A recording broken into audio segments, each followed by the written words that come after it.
Hello friends, welcome to mechanical engineering solutions. ഇന്ന് നമ്മൾ നോക്കാൻ പോകുന്നത് തെർമോഡൈനാമിക്സിൻ്റെ ഫസ്റ്റ് ബേസിക് കൺസെപ്റ്റ് ഓഫ് തെർമോഡൈനാമിക്സിൻ്റെ ഒരു ഷോർട്ട് നോട്ടും കാര്യങ്ങളൊക്കെ, അതായത് ഇതിൻ്റെ എല്ലാ കൺസെപ്റ്റും കാര്യങ്ങളും ഉൾപ്പെടുത്തിക്കൊണ്ടുള്ള ഷോർട്ട് നോട്ട്. അപ്പം എങ്ങനെയാണ് ഒരു കോമ്പറ്റേറ്റീവ് എക്സാമിന് മാർക്ക് നേടേണ്ടതെന്നുള്ളത് ഞാൻ നിങ്ങൾക്ക് പറഞ്ഞു തരേണ്ട ആവശ്യമില്ല. അത്യാവശ്യം നിങ്ങളുടെ സ്ട്രെങ്ത് നിങ്ങളുടെ കൺസെപ്റ്റ് ആണെങ്കിൽ ഒരുവിധം ക്വസ്റ്റ്യൻസൊക്കെ നിങ്ങൾക്ക് അറ്റൻഡ് ചെയ്യാൻ പറ്റും. അപ്പം ഏതൊരു ചാപ്റ്റർ പഠിക്കാനും പരത്തി പഠിച്ചു കഴിഞ്ഞാലും ഒരുപാട് ടൈം എടുക്കും, ടൈം വേസ്റ്റ് ചെയ്യണം.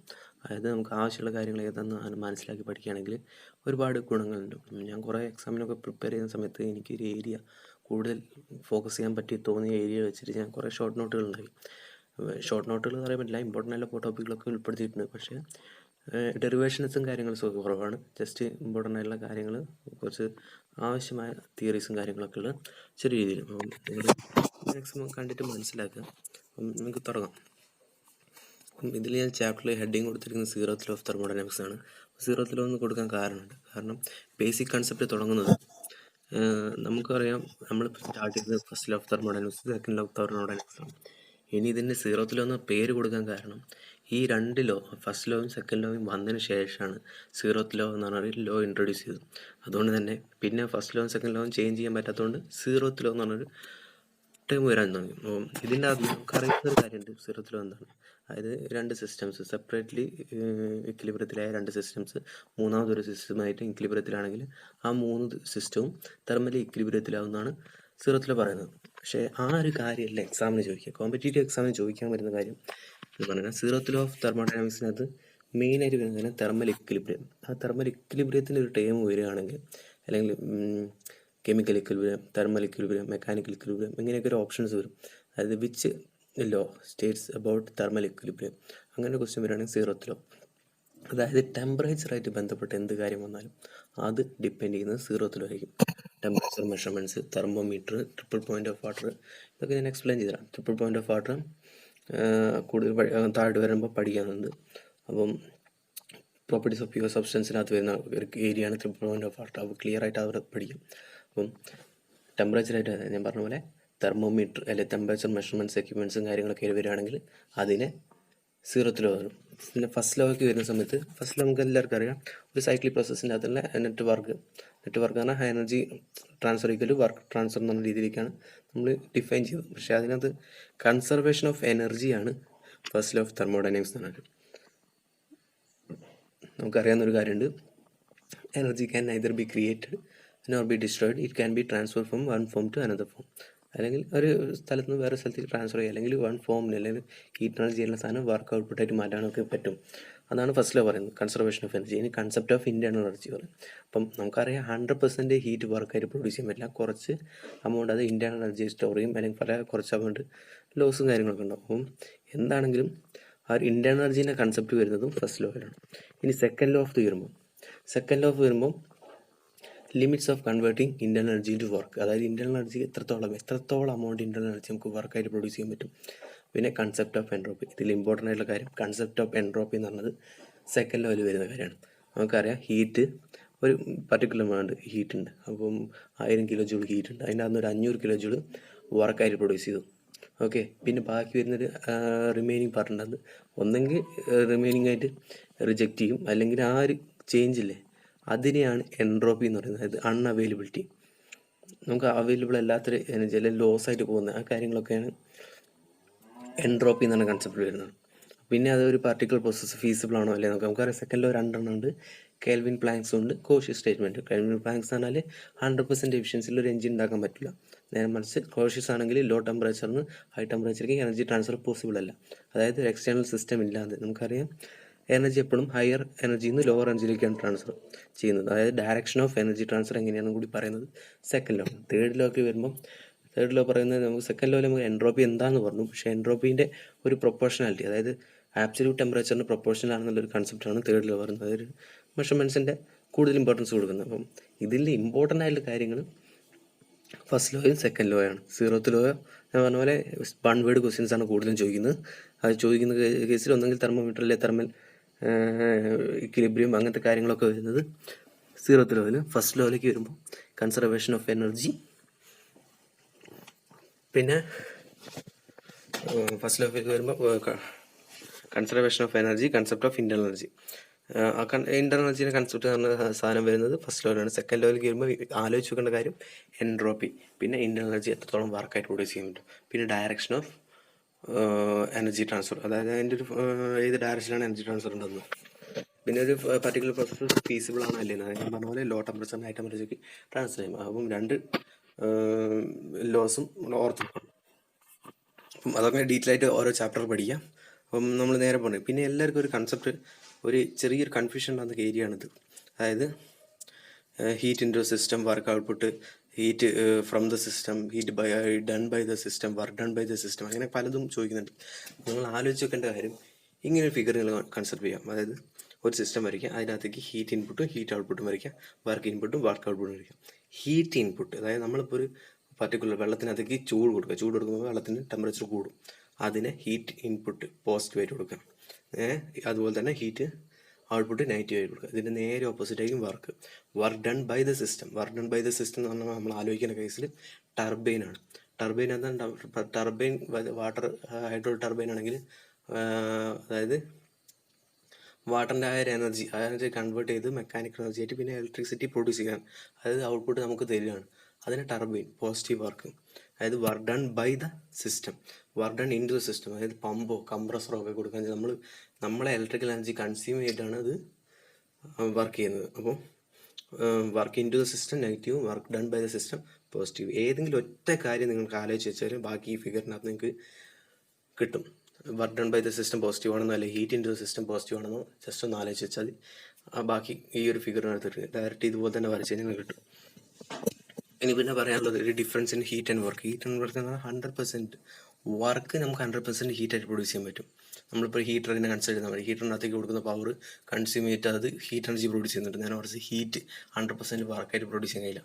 ഞാൻ പറഞ്ഞ പോലെ അതിനകത്ത് എൻട്രോപ്പി ലോസ് ഉണ്ടാവും, പിന്നെ ഇന്റർണൽ എനർജി ആയിട്ട് സ്റ്റോർ ചെയ്യും, അങ്ങനത്തെ കുറേ കാര്യങ്ങൾ വരും. അപ്പം അത് 100% പറ്റില്ല. ഇനി നമുക്ക് നോക്കാനുള്ളത് പ്രോപ്പർട്ടി. പ്രോപ്പർട്ടി എന്ന് പറഞ്ഞാൽ നമുക്ക് എക്സാം പോയിന്റ് ഓഫ് വ്യൂ നോക്കുകയാണെങ്കിൽ രണ്ട് ടൈപ്പ് പ്രോപ്പർട്ടീസ് ഉണ്ട്: extensive property, intensive property. Extensive property എന്ന് പറഞ്ഞാൽ ഡിപ്പെൻഡ്സ് ഓൺ മാസ് അല്ലെങ്കിൽ ക്വാണ്ടിറ്റിനെ ഡിപ്പെൻഡ് ചെയ്യുന്ന കാര്യത്തിന് എക്സ്റ്റൻസീവ് എന്ന് പറയും. ഇൻറ്റൻസീവ് എന്ന് പറഞ്ഞാൽ ഇൻഡിപെൻഡൻറ്റ് ഓഫ് മാസ്. ഓർത്ത് വെക്കാൻ കാര്യമുണ്ട്, ഇൻഡിപെൻഡൻറ്റ്, ഇൻറ്റൻസീവ്, ആ രീതിയിൽ. അപ്പോൾ ഇതിൽ വരുന്ന കാര്യങ്ങളാണ് ഡിപ്പെൻഡ്സ് ഓൺ ക്വാണ്ടിറ്റി എന്ന് പറഞ്ഞാൽ നമ്മളിപ്പോൾ ഒരു കിലോ സാധനം എടുക്കുക, ഒരു കിലോ ഒരു വസ്തു എടുത്തു, അത് ഒരു കിലോൻ്റെ ഒരു കല്ല് അല്ലെങ്കിൽ ഒരു 2 കിലോൻ്റെ കല്ല്, 2 കല്ലുകൾ എടുത്തു. അപ്പോൾ 1 കിലോൻ്റെ കല്ലും 2 കിലോൻ്റെ കല്ലും. അപ്പോൾ അത് ഒക്യുപ്പൈ ചെയ്യുന്ന മാസ് അല്ലെങ്കിൽ അത് ഒക്യുപ്പൈ ചെയ്യുന്ന വോളിയം അത് ഡിഫറെൻ്റ് ആണ്, അത് ആ മാസിനെ ഡിപ്പെൻഡ് ചെയ്യും. അങ്ങനത്തെ കാര്യത്തിന് നമ്മൾ പറയുന്നത് എക്സ്റ്റൻസീവ് പ്രോപ്പർട്ടീസ്. അതിൽ ഇൻക്ലൂഡ് ചെയ്യുന്ന സാധനമാണ് mass, volume, energy, electrical charge, magnetisation, ഇങ്ങനത്തെ കാര്യങ്ങളൊക്കെ. എനർജിനകത്ത് potential energy, kinetic energy, internal energy, അതായത് എനർജി എന്ന് പറഞ്ഞാൽ എല്ലാം വരും. നമുക്കറിയാം കൈനറ്റിക് എനർജി ½ mv², എം അതിനകത്തുണ്ട്, പൊട്ടൻഷ്യൽ എനർജി mgh, അങ്ങനത്തെ കുറേ ടൈമുകൾ വരുന്നുണ്ട്. ഇന്റർണൽ എനർജി പറഞ്ഞാൽ mcv ΔT. അപ്പം പിന്നെ ഇൻഡിപെൻഡൻറ്റ് ക്വാണ്ടിറ്റി. ഇൻഡിപെൻഡൻറ്റ് ക്വാണ്ടിറ്റി എന്ന് പറഞ്ഞാൽ pressure, temperature, viscosity, velocity, density. അപ്പോൾ ഇതിൽ ഡെൻസിറ്റി എന്ന് പറഞ്ഞാൽ നമുക്കറിയാം മാസ് ബൈ വോളിയം. അപ്പോൾ അത് എക്സ്റ്റൻസീവ് പ്രോപ്പർട്ടി ബൈ എക്സ്റ്റൻസീവ് ആണ് വരുന്നത്. അതുകൊണ്ടാണ് ഡെൻസിറ്റി ഒരു ഇൻഡിപെൻഡൻറ്റ് പ്രോപ്പർട്ടീസ്. അത് ഞാൻ എക്സ്പ്ലെയിൻ ചെയ്ത് തരാം. അതായത് 2 എക്സ്റ്റൻസീവ് പ്രോപ്പർട്ടീസ് ഡിവൈഡ് ചെയ്യുകയാണെങ്കിൽ ഒരു ഇൻറ്റൻസീവ് പ്രോപ്പർട്ടി കിട്ടും. നമുക്ക് എക്സാമ്പിളാണ് ഡെൻസിറ്റി, മാസ് ബൈ വോളിയം. പിന്നെ സ്പെസിഫിക് എന്ന് പറഞ്ഞ കേസിൽ സ്പെസിഫിക് എടുക്കുന്ന സമയത്ത് നമുക്ക് സ്പെസിഫിക് വോളിയം ആണെങ്കിൽ വോളിയം ബൈ മാസ്, അല്ലെങ്കിൽ സ്പെസിഫിക് എൻതാൽപ്പിയാണ് enthalpy by mass, specific entropy ആണെങ്കിൽ എൻട്രോപ്പി ബൈ മാസ്. അപ്പം ഇതൊക്കെ ആണ് ഡിവൈഡഡ് ബൈ മാസ് ആണ്. മാസ് നമുക്കറിയാം എക്സ്റ്റൻസീവ് പ്രോപ്പർട്ടിയാണ്. ഇനി മുകളിൽ എന്താണെങ്കിൽ extensive properties divided by mass, same concept തന്നെ വരുന്നത്, അതൊരു ഇൻറ്റൻസീവ് പ്രോപ്പർട്ടിയാണ്. ഇനി പ്രോപ്പർട്ടി എന്താണെന്നല്ലേ, പ്രോപ്പർട്ടി ആണോ അല്ലേ എന്നൊക്കെ മനസ്സിലാക്കുന്നത് എങ്ങനെയാണെന്ന് വെച്ചാൽ state or condition at which A system exist. അതായത് ഒരു സിസ്റ്റം എക്സിറ്റ് ചെയ്യുന്നു. പിന്നെ 1 to 2 എന്ന് പറഞ്ഞൊരു പ്രോസസ്സ് നടന്നുകൊണ്ടിരിക്കുക. ആ പ്രോസസ്സിൻ്റെ അകത്ത് എങ്ങനെയാണ് 1ൻ്റെ അകത്തും 2ൻ്റെ അകത്തുള്ള ഒരു പർട്ടിക്കുലർ സബ്സ്റ്റൻസിൻ്റെ ഓക്യുപ്പൻസി, അതായത് ഏത് രീതിയിലാണ് അത് ഓക്യുപ്പൈ ചെയ്യുന്നത്, ലിക്വിഡ് ഫോമിലാണോ വേപ്പർ ഫോമിലാണോ, അല്ലെങ്കിൽ അതിൻ്റെ ടെമ്പറേച്ചർ എത്രയാണ്, പ്രഷർ എത്രയാണ്, അങ്ങനത്തെ കാര്യങ്ങൾ. അതായത് നമ്മൾ മുകളിലേക്ക് കണ്ട ഈ പ്രോപ്പർട്ടീസ് ഒക്കെ അല്ലേ, ഇതുപോലെ ഇതിന് അഡീഷണൽ ആയിട്ട് ഇനി സാധനങ്ങൾ വരുന്നുണ്ട്. എൻതാൽപ്പിൻ്റെ, എൻട്രോപ്പിൻ്റെ, അങ്ങനത്തെ കാര്യങ്ങളൊക്കെ വരുന്നുണ്ട്. അപ്പം ഇതൊക്കെ എങ്ങനെയാണ് എക്സിസ്റ്റ് ചെയ്യുന്നത്, ക്യാൻ ബി ക്വാണ്ടിറ്റേറ്റീവ്ലി ഇവാലുവേറ്റ്. അതായത് ഇതൊക്കെ നമുക്ക് ടെമ്പറേച്ചർ ആണെങ്കിലും പ്രഷർ ആണെങ്കിലും ഒക്കെ നമുക്ക് കാൽക്കുലേറ്റ് ചെയ്യാൻ പറ്റും. അതായത് മീറ്റേഴ്സും കാര്യങ്ങളൊക്കെ ഉപയോഗിച്ചിട്ട് ഡിവൈസസ് ഉപയോഗിച്ച് നമുക്ക് കാൽക്കുലേറ്റ് ചെയ്യാൻ പറ്റും. പിന്നെ പറയുകയെന്ന് വെച്ചാൽ നമുക്കൊരു പ്രോപ്പർട്ടി ആണോ അല്ലേ എന്ന് ചെക്ക് ചെയ്യുന്ന കാര്യം എന്ന് പറഞ്ഞാൽ നമ്മളിപ്പോൾ ഒരു പർട്ടിക്കുലർ ഒരു പ്രഷർ ആണെങ്കിൽ പ്രഷർ ഡിപ്പെൻഡ് ചെയ്യുന്നത് pressure is A function of temperature and volume, അങ്ങനെ നമുക്ക് കൺസിഡർ ചെയ്യാൻ പറ്റും. അതായത് ഒന്നിലധികമോ ടേമിനെ ഡിപ്പെൻഡ് ചെയ്യുന്ന ഒരു സാധനത്തിനാണ് പ്രോപ്പർട്ടീസ് എന്ന് പറയുന്നത്. അപ്പം അതിന് നമുക്ക് ഒരു ഇക്വേഷൻ ഓഫ് ഫോർമുലൈസ് ആക്കി, അതായത് z f of x y, എക്സിൻ്റെയും വൈൻ്റെ ഒരു ഫംഗ്ഷനാണ് z. അപ്പം അതിനെ dz/dx അറ്റ് കോൺസ്റ്റൻറ്റ് y, അതായത് y കോൺസ്റ്റൻ്റ് ആക്കി എക്സിൻ്റെ ഡിഫറൻഷ്യേറ്റ് ചെയ്തു, ഇനി എക്സ് കോൺസ്റ്റൻ്റ് ആക്കി വൈനെ ഡിഫറൻഷ്യേറ്റ് ചെയ്തു.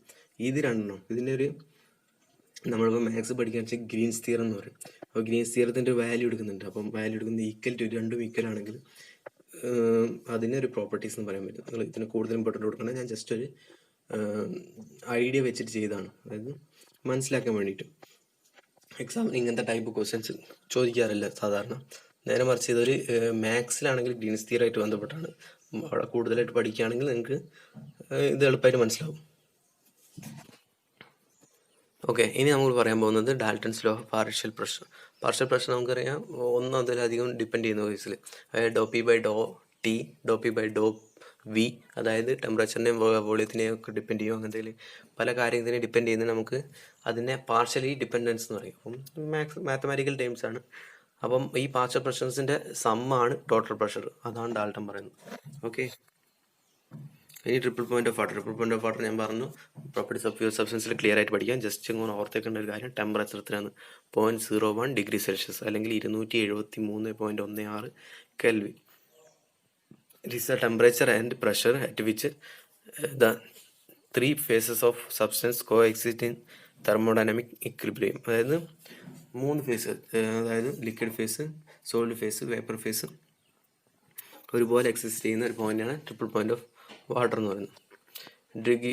ഇതിൻ്റെ ജസ്റ്റ് നിങ്ങൾ ഓർത്തേക്കുന്ന കാര്യം, degree to Fahrenheit conversion, 1 degree Fahrenheit 5/9 degree Celsius. ഇനി specific heat constant volume. Specific heat constant volume എന്ന് പറഞ്ഞാൽ ടേമും കാര്യങ്ങളൊക്കെ നിങ്ങൾ അല്ലാത്ത രീതിയിൽ പഠിക്കണം. അതായത് 1 degree സെൽഷ്യസ് ഇൻക്രീസ് ചെയ്യാനുള്ള ഹീറ്റ് ആണെന്നൊക്കെ ഉള്ളത് നമ്മൾ കുറേ പഠിച്ചതാണ്. ആ കാര്യങ്ങളൊന്നുമില്ല. ജസ്റ്റ് നമുക്ക് ആലോചിക്കേണ്ടത് U = mcv dt. അതായത് യു എന്ന് പറഞ്ഞാൽ ഇൻറ്റേർണൽ എനർജി. ഇൻറ്റേർണൽ എനർജീൻ്റെ ടൈം വരുമ്പോൾ mcv dt.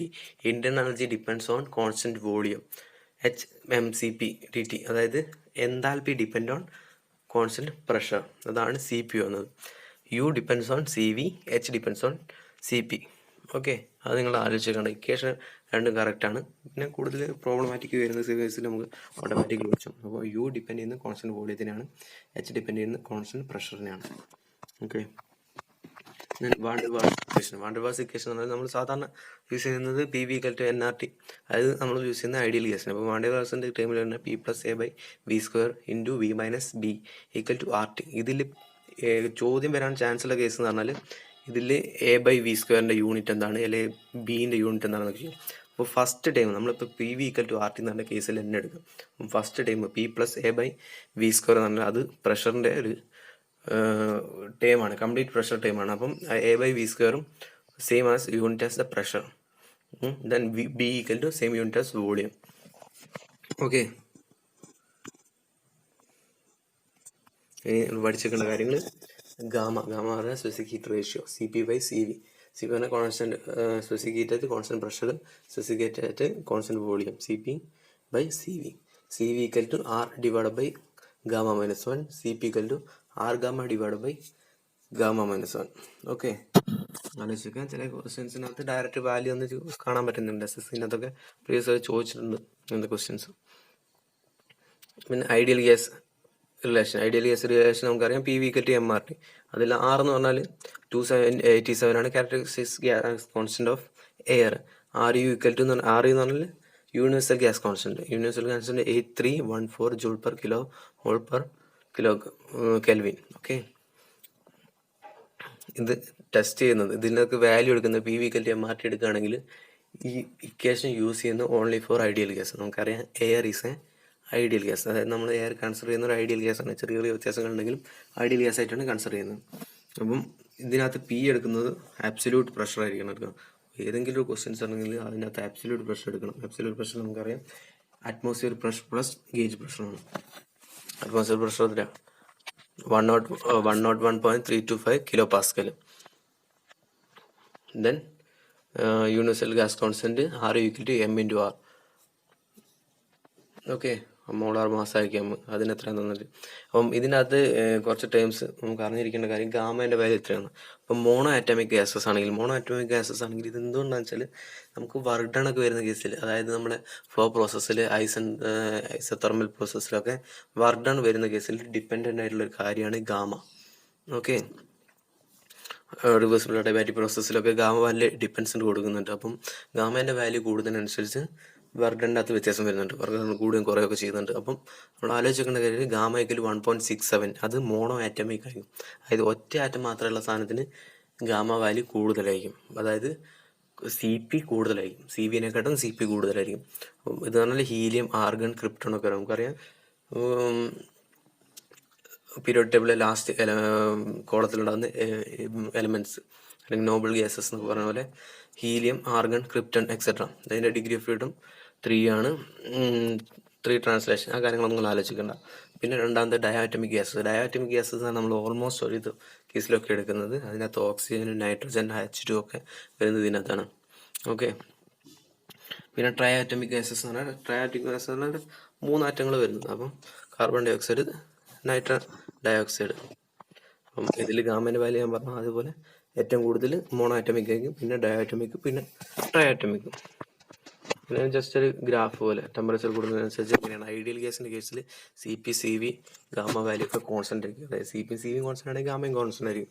നേരെ മറിച്ച് റിയൽ ഗ്യാസിൻ്റെ കേസിൽ ഡിഫറൻസ് ഉണ്ടാകുന്നുണ്ട്. CP വാല്യൂ, CV വാല്യൂ ഒരു പർട്ടിക്കുലർ ഇൻക്ലിനേഷനിലാണ് പോകുന്നത്. ഓക്കെ,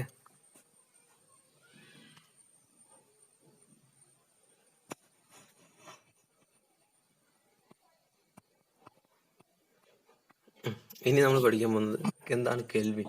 പറയാം, കെൽവിൻ സ്കെയിൽ എടുക്കുന്നത് 1 Kelvin = 1/273.16 part of triple point of water. Triple point of വാട്ടറിൻ്റെ temperature number T = 0.01 degree Celsius ആണ്, അല്ലെങ്കിൽ 273.16 കെൽവിൻ ആണ്. ഓക്കെ, അപ്പം ട്രിപ്പിൾ പോയിന്റ് ഓഫ് വാട്ടർ വെച്ചിട്ടാണ് കെൽവിൻ ഡിഫൈൻ ചെയ്തത്.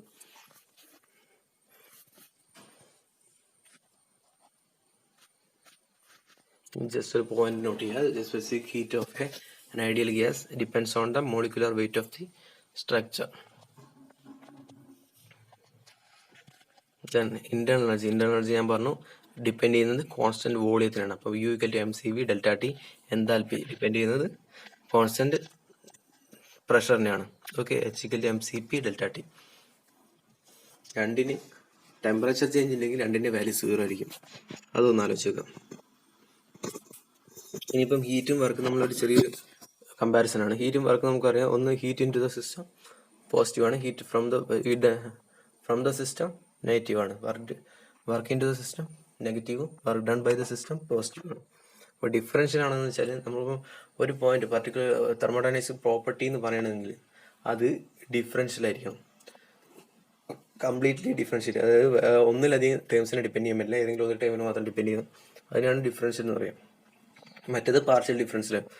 ഇൻഎക്സാക്ട് ഡിഫറൻഷ്യലാണ് ഹീറ്റും വർക്കും. ഓക്കെ, ഫങ്ഷൻ ആണെന്ന് വെച്ചാൽ തെർമോഡൈനാമിക് ഫങ്ഷൻ ആണെന്ന് വെച്ചാൽ അല്ല. പോയിന്റ് ഫങ്ഷൻ ആണെങ്കിൽ മാത്രമാണ് തെർമോഡൈനാമിക്സ് ഫങ്ഷൻ അല്ലെങ്കിൽ തെർമോഡൈനാമിക്സ് പ്രോപ്പർട്ടീസ് ഒക്കെ പറയാൻ പറ്റും.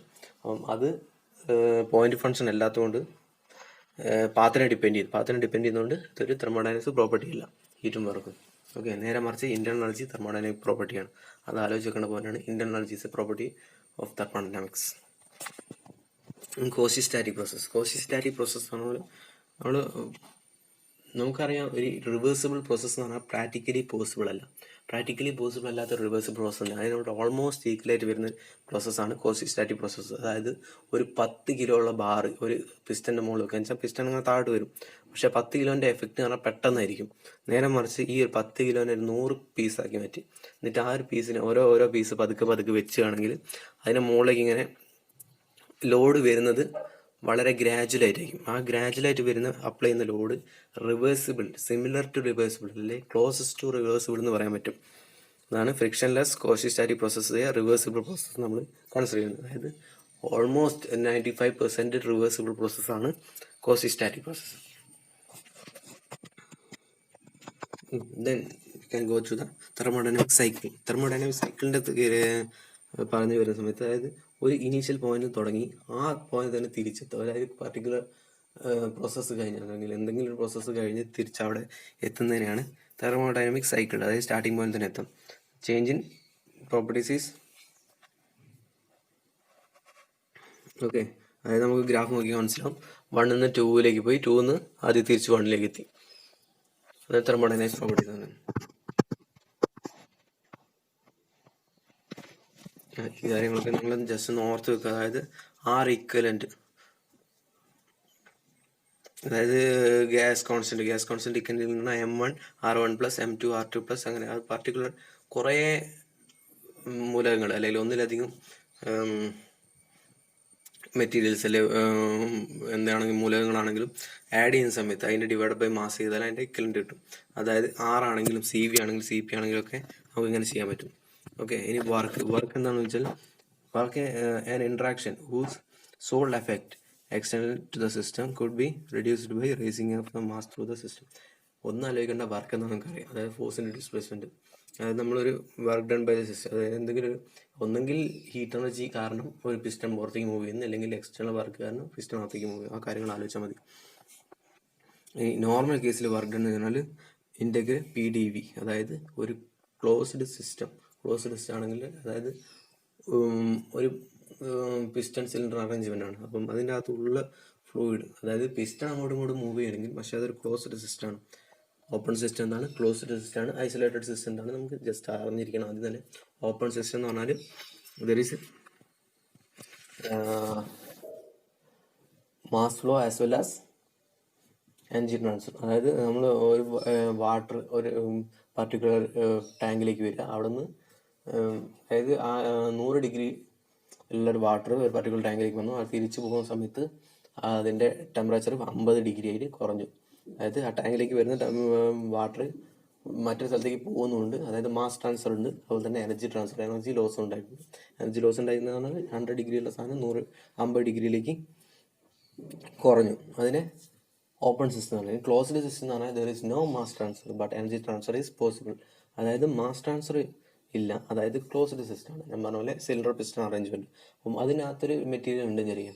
മെറ്റീരിയൽ ഉണ്ടെങ്കിൽ അതിൻ്റെ അകത്തുള്ള എമൗണ്ട് എന്തെങ്കിലും ചൂടുള്ള വാട്ടറോ അല്ലെങ്കിൽ ഓയിലോ എന്തെങ്കിലാണെങ്കിലും അതിനകത്ത് പിസ്റ്റൺ പ്രസ് ചെയ്യുന്ന സമയത്ത് അതിൻ്റെ അകത്തൊരു ഹീറ്റ് പ്രൊഡ്യൂസ് ചെയ്യും, അല്ലെങ്കിൽ ഇൻ്റർ എനർജി പ്രൊഡ്യൂസ് ചെയ്യും. ആ ഇൻ്റർ എനർജി പുറത്തേക്ക് ചിലപ്പോൾ ഹീറ്റായിട്ട് ട്രാൻസ്ഫർ ചെയ്യും. പക്ഷേ അതിനകത്തുള്ള ഓയിൽ കണ്ടൻറ്റ് അത് അവിടെ തന്നെ സ്റ്റേബിൾ ആയിരിക്കും, അതായത് സെയിം ആയിരിക്കും.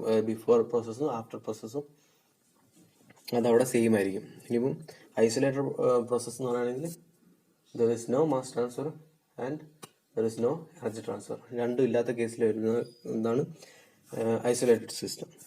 ഓക്കെ. അപ്പോൾ വർക്ക് ഡണ്ണിൻ്റെ കേസ് പറഞ്ഞാൽ area under the PV diagram. Area under the PV ഡയഗ്രാമാണ് work done. Work done 2 type ഉണ്ട്. ഒന്നെങ്കിൽ കോൺസ്റ്റൻറ്റ്, അതായത് ക്ലോസ് സിസ്റ്റം വർക്ക് ഡണ്ണ്, അതായത് നോൺ ഫ്ലോ വർക്ക് ഡണ്ണും, പിന്നെ ഫ്ലോ വർക്ക് എന്ന് പറഞ്ഞ കേസ് രണ്ടാമത്തെ കേസ് വരുന്നതാണ്. അതിനകത്ത് നമ്മൾ കൺട്രോൾ വോളി എടുത്തിട്ട് ചെയ്യുന്നത്. അപ്പം അതിൻ്റെ അകത്ത് ഇൻ്റഗ്രൽ VdP ആണ് ഇക്വേഷൻ വരുന്നത്. കുറച്ചുകൂടി പോകുമ്പോൾ ക്ലിയർ ആയിട്ട് പറഞ്ഞു. അപ്പം വർക്ക് ഡൺ പാത്ത് ഫംഗ്ഷൻ ഞാൻ പറഞ്ഞു, ഹീറ്റും വർക്കും പാത്ത് ഫംഗ്ഷനാണ്. Not a property of system. Inexact ഡിഫറൻഷ്യലാണ്.